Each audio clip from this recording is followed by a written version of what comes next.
Last episode, we worked on the Cherry Blossom Grove as well as the Mob Spawner.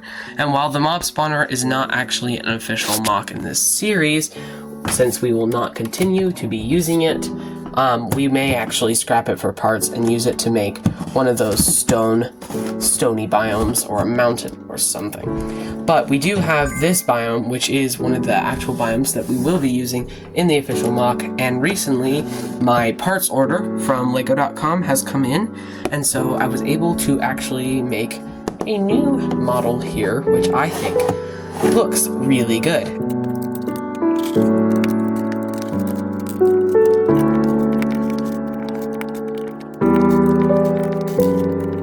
And you can connect it in a couple of different ways. The way I'm going to have it be connected right now will be either this way or I think this way. But as you can see, there is some Taiga biome actually making its way into the MOC there, and that is because this will not be staying this way. This bit will go right. It'll go right there.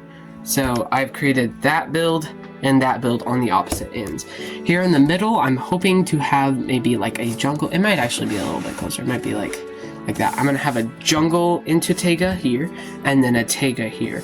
And then that will be where that one goes. So it'll be a bit wide, as you can tell. The MOC will end up being a little bit wider than it is long for the upcoming episodes, but then I will hopefully be able to stretch it out the forward direction someday in a later build. But for now, that is what I've got for this MOC. I think this MOC is really fun.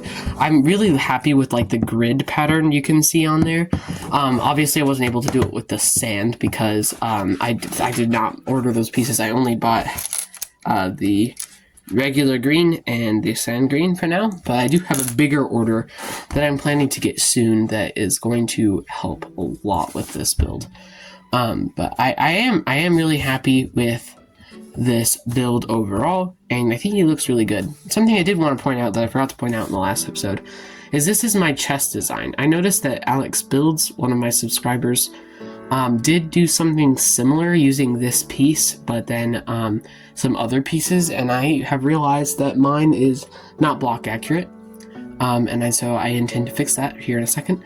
But it opens by just being stuck with some clay on there, and that gives it a more realistic opening. But I will just add a little 2x2 tile in there. Let's see if I can fit it in there to just give it the little like rim around it and to focus the lock, and then it looks more accurate now because it is taller, and I will place that back on there, and I think this looks very good. My family purposely screaming so that I can't record the voice lines for this video. You don't want us to do, right? Yeah, that's what I don't. Questions after you started? Yes. Oh.